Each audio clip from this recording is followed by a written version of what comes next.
أما بعد أعوذ بالله من الشيطان الرجيم بسم الله الرحمن الرحيم إنا أعطيناك الكوثر فصل لربك وانحر إن شانئك هو الأبتر سبحان ربك رب العزة عما يصفون وسلام على المرسلين والحمد لله رب العالمين. قربانی ایک بہت بڑا عمل ہے. صحابہ کرام نے اللہ کے رسول صلی اللہ علیہ وسلم سے پوچھا کہ اللہ کے رسول یہ قربانی کیا ہے؟ پوچھا ماہی خدا ہی یا رسول اللہ صلی اللہ علیہ وسلم. آپ صلی اللہ علیہ وسلم فرمایا سنت حقیق ابراہیم، یہ تمہارے باپ ابراہیم علیہ السلام کی سنت ہے. صحابہ کرام نے پوچھا کہ اللہ کے رسول ہمیں اس میں کیا ملے گا؟ تو آپ صلی اللہ علیہ وسلم نے ارشاد فرمایا کہ ہر بال کے بدلے ایک اسی کا تذکرہ سورۃ الکوثر میں اللہ تبارک تعالیٰ نے فرمایا ہے. قربانی ہر مذہب میں ہے. یہ الگ بات ہے کہ لوگوں کو اپنے مذہب کا خود ہی پتہ نہیں ہے، وہ ہم پر اعتراض کرتے ہیں کہ یہ قربانی بے رحمی کا عمل ہے. مکہ مکرمہ میں مشرکین مکہ بتوں کے نام پہ قربانی دیتے تھے. وہ اپنے بتوں کے نام سے، حبل کے نام سے قربانی دیا کرتے تھے. تو اللہ تبارک تعالیٰ نے اسی کی شان میں یہ آیت نازل فرمائی کہ فصلی لربک. جس طریقے سے بدنی عبادت صرف اللہ کے لیے ہے، فصلی لربک وانحر، اسی طریقے سے ہر قسم کی مالی عبادت کا بھی حقدار صرف اللہ ہے، غیر اللہ نہیں ہے. وَمَا أُحِلَّ لِغَيْرِ اللَّهِ بِهِ فَمَنِ اضْطُرَّ غَيْرَ بَاغٍ وَلَا عَادٍ. کہ اللہ کے علاوہ کسی کے نام کی قربانی، کسی کے نام کا ذبیحہ، کسی کے نام کی اور کوئی چیز اللہ کے نزدیک بالکل قابل قبول نہیں ہے. جس طریقے سے اسی آیت کی تفسیر میں پھر اللہ تبارک تعالیٰ نے اور تفصیل سے قرآن کریم کی سورہ اعراف میں اس کا تذکرہ اور صاف فرمایا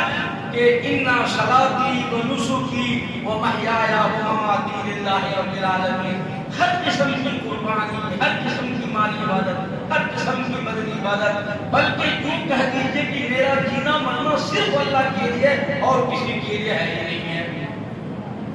اسی بنا پر مکہ مکرمہ سے ہجرت کر کے جب آپ صلی اللہ علیہ وسلم مدینہ منورہ میں گئے اور 10 سال وہاں رہے،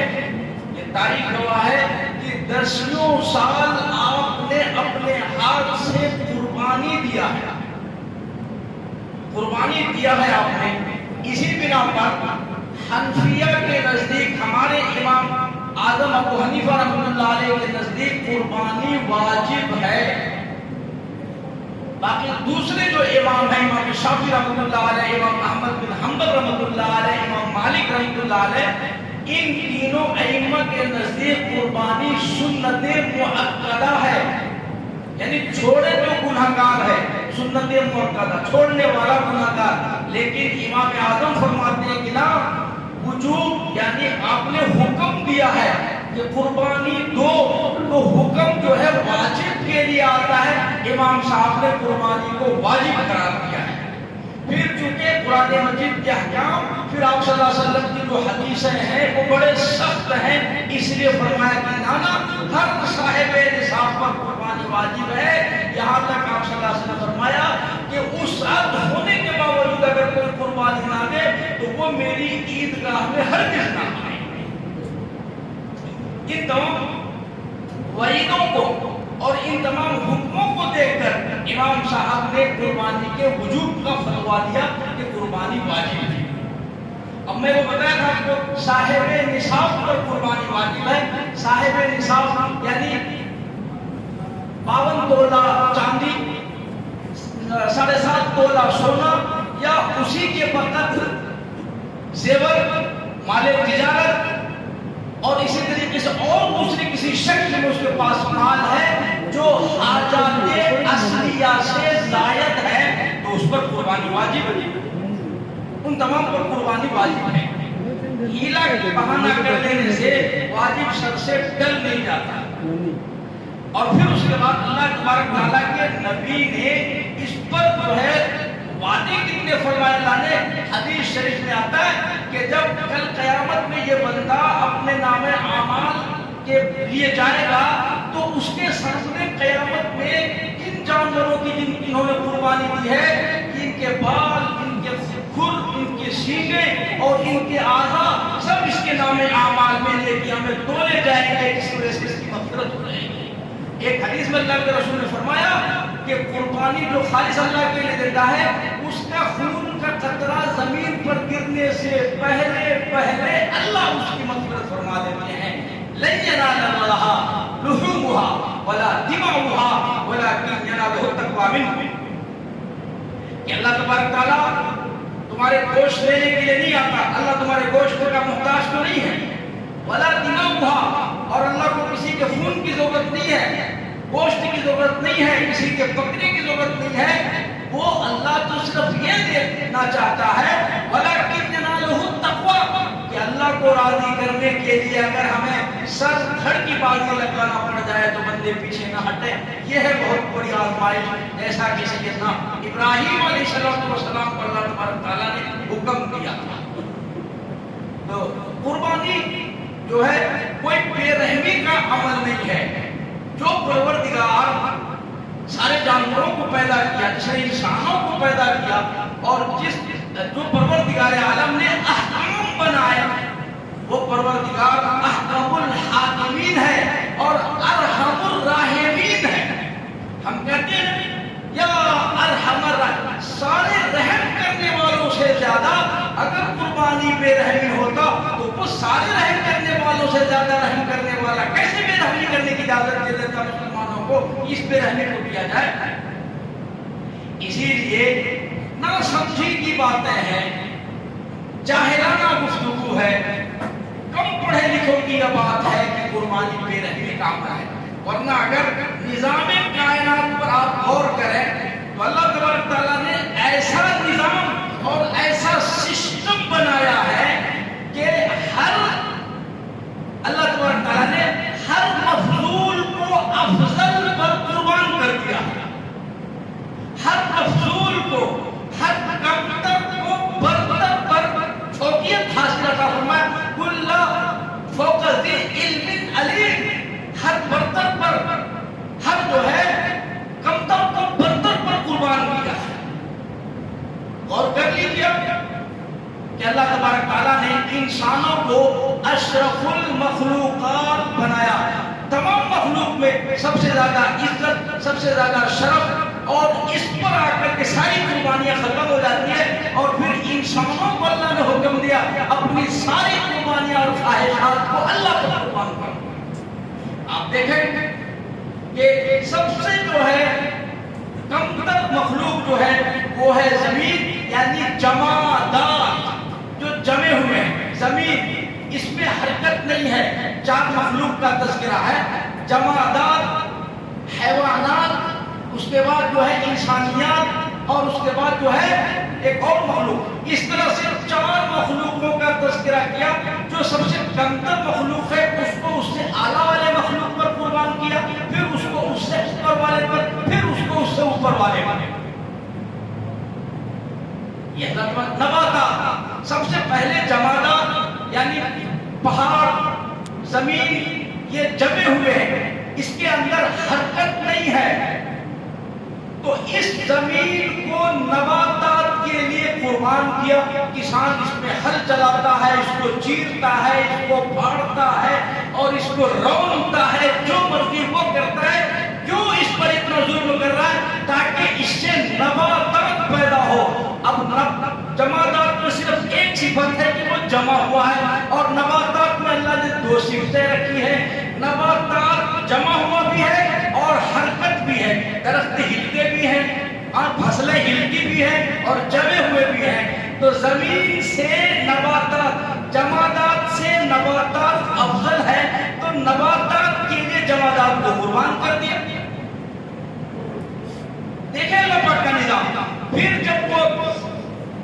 نباتات، جب وہ پیڑ پودے والے ہو گئے، پھل پھول والے ہو گئے، اس میں پھل آ گئے، پھول آ گئے، گھاس آ گئی، ہریالی آ گئی، تو پھر ان پھلوں کو، ان پھولوں کو اور ان درختوں کو، نباتات کے بعد حیوانات پر اللہ نے قربان کر دیا۔ کہ جانور اس کو چرے، اس کو کھا جائے، اس کو جو ہے صاف کر دیں اور اس کے لیے جو توڑ کر کے کھائیں، پھل بھی کھائیں، پھول بھی کھائیں، گھاس بھی کھائیں، جنگل بھی کھائیں، ان تمام نباتات کو حیوانات پر اللہ نے قربان کر دیا۔ اگر یہ بے رحمی ہے تو آپ کہو نا، جبکہ سائنس ترقی کر چکی وہ جانتی ہے کہ ہر ذی روح کے اندر جان ہے، پیڑوں میں جان ہے، پتیوں میں جان ہے، گھاس میں جان ہے، پھلوں میں جان ہے، پھولوں میں جان ہے۔ اگر یہ بے رحمی ہے تو ہم کہیں گے وہ بھی بے رحمی ہے۔ سارے جانوروں کو بھوکا مارو آپ۔ پھر اللہ تبارک تعالیٰ کی دیکھی صفت کہ نباتات کو جمادات کو نباتات پر، نباتات کو حیوانات پر قربان کیا۔ پھر ان حیوانوں میں اللہ تبارک تعالیٰ نے جو ہمارے لیے پاکیزہ تھا، حلال تھا، ان حیوانات کو انسانیات پر اللہ نے قربان کر دیا۔ یہ تمہارے لیے ہم نے حلال کیے ہیں، یہ تمہارے لیے ہم نے پاکیزہ بنائے ہیں، تم ان سے گوشت، ان سے جو ہے بوٹیاں حاصل کرو اور کھاؤ۔ کچھ جانوروں کو سمندر میں اللہ نے پیدا کیا، مچھلی کی شکل و صورت میں، کچھ انسانوں کے لیے یحرم علیہم الخبائث ویحل لہم الطیبات، کہ جو طیبات ہیں، پاکیزہ ہیں، ان کو اللہ نے حلال کیا، ہمارے لیے پاک کیا، صاف کیا۔ ویحرم علیہم الخبائث، اور جو خبیث چیزیں ہیں، ناپاک ہیں، گندے ہیں، اس کو ہمارے لیے اللہ نے حرام کر دیا ہے۔ تو یہ تو نظام کائنات ہے، کوئی کیسے کہہ سکتا ہے کہ یہ بے رحمی ہے؟ اس لیے جو یہ کہتا ہے کہ یہ عمل بے رحمی کا ہے، ہم یہ کہیں گے کہ وہ بندہ پڑھا لکھا نہیں ہے،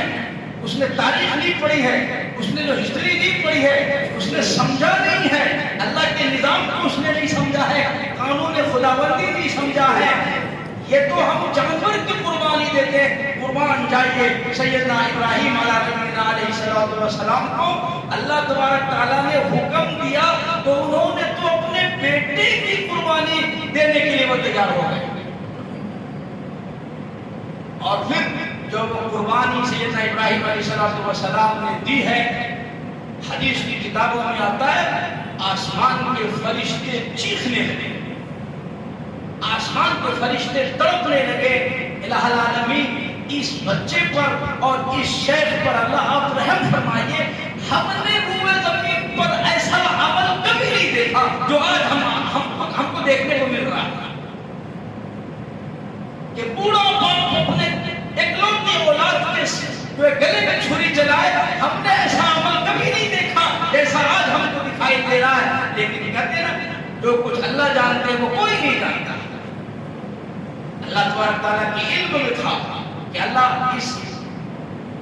تبارک تعالیٰ اس امت محمدیہ کے درجات کو بلند کرنا تھا اور ان کی مغفرت کرنی تھی، اللہ ان کو معاف کرنا تھا، اللہ ان کو ثوابوں سے نوازنا تھا۔ اسی لیے اللہ تبارک تعالیٰ نے یہ حکم بیان فرمایا کہ ابراہیم علیہ السلام نے اپنی اولاد اسماعیل کی قربانی دی تھی، اس کی جگہ پر جو ہے دمبا جنت کا آیا اور وہ قربان دیا۔ لیکن احکام یہ بیان فرمائے ہیں کہ اس امت میں کوئی قربانی دے گا بیل کی، کوئی بھینس کی، کوئی اونٹ کی، کوئی دمبے کی، اور کوئی شیپ، کوئی بکری، جس کو جو سہولت ہو وہ قربانی دے گا، لیکن اجر و ثواب ہم اس امت کو وہی عطا فرمائیں گے جو سیدنا ابراہیم علیہ السلام کو اپنے بیٹے کی قربانی پر ہم نے جو اجر دیا وہ اس امت کی قربانی کرنے والے کو اجر و ثواب عطا فرمائیں گے۔ کتنا اونچا عمل ہے۔ پھر اللہ کے نبی صلی اللہ علیہ وسلم نے ارشاد فرمایا قربانی کے 3 دن ہیں، قربانی کے 3 دن ہیں، آج 10،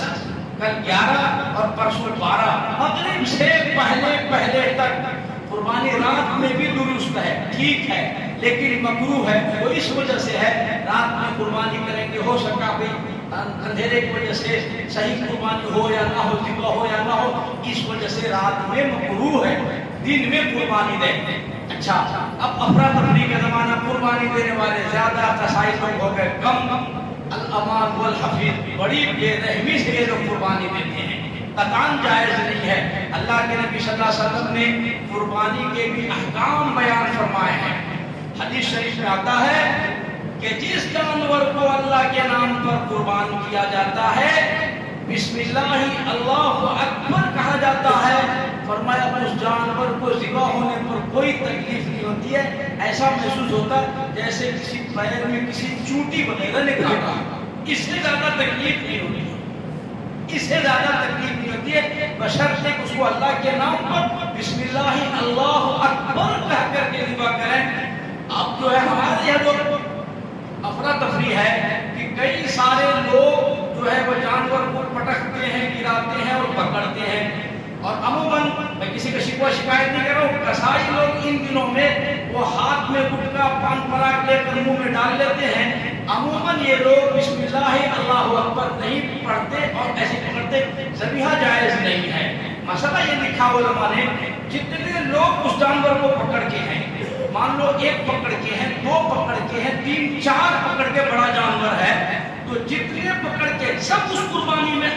شامل ہے نا، ذبح کرنے میں سب ایک آدمی کی مدد سے تو نہیں ہو رہا ہوگا، اب چار آدمیوں کی مدد سے ذبح ہو رہا، تو اس مدد میں سب شامل ہیں، تو سب کو پڑھنی پڑے گی بسم اللہ، دعا ایک آدمی پڑھے، انی وجہت وجہ الذی فطر السماوات والارض جو ہے لا شریک لہ بذلک امرت، لیکن اس دعا کو بسم اللہ اللہ اکبر دو پکڑ کے ہیں، دونوں کو پڑھنا فرض ہے، چار پکڑ کے ہیں، چاروں کو کہنا ضروری ہے، پانچ پکڑ کے ہیں، پانچوں کو کہنا ضروری ہے، اور اگر سہولت ہو تو سارے کہیں۔ قربانی کا حکام یہ ہے جب اپنا جانور ذبح ہو تو ہمیں چاہیے کہ یہ ہم خود اپنے ہاتھوں سے ذبح کریں۔ ذبح کرنے میں ہر جانور کے چار رگ ہوتے ہیں، اگر وہ چار رگ کٹ جائے تو ذبح درست ہے، ایک تو دونوں طرف دو سائڈ میں جو ہے رگ ہوتے ہیں ان کا کٹنا ضروری ہے، دوسرا جس نڈے سے ہوا آتی ہے وہ کھانا آزو بازو دو رہتے ہیں وہ دونوں کو کٹنا ضروری ہے، دو پائپ سامنے کے حصے اور دو پائپ دونوں سائڈ میں، یہ کٹ جانے کے بعد مزید چاقو چلانا درست نہیں ہے۔ اب قصائی لوگ کیا کرتے ہیں وہ آپ کو میں بتلاتا ہوں، قصائی لوگ بیچ میں حلق میں جہاں سے دماغ کو ایک رگ جاتی ہے دماغ میں، وہ اس جگہ چاقو چلاتے ہیں، نوک سے پھونکتے ہیں،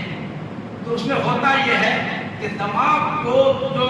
میسیج جاتا ہے وہ جانا بند ہو جاتا ہے، جب تک دماغ کو میسیج جاتا ہے تو وہ خون گھسیٹتا ہے زندہ رہنے کے لیے، تو جتنا خون گھسیٹتا جاتا ہے اتنا خون نکلتا جاتا ہے، جب خون نکلنا بند ہو جائے تو گوشت پاک ہو گیا، صاف ہو گیا، اب اس میں کسی قسم کا کیمیکل نہیں ہے، کوئی نقصان دہ نہیں ہے۔ اسی لیے اللہ کے نبی نے فرمایا کہ قربانی کا جانور ٹھنڈا ہونے دو، ٹھنڈا ہونے دو، یہ چار رگ کٹنے کے بعد آپ چھوڑ دیں، چاہے وہ بکرا اٹھ کے کھڑا ہو جائے کوئی حرج کی بات نہیں ہے،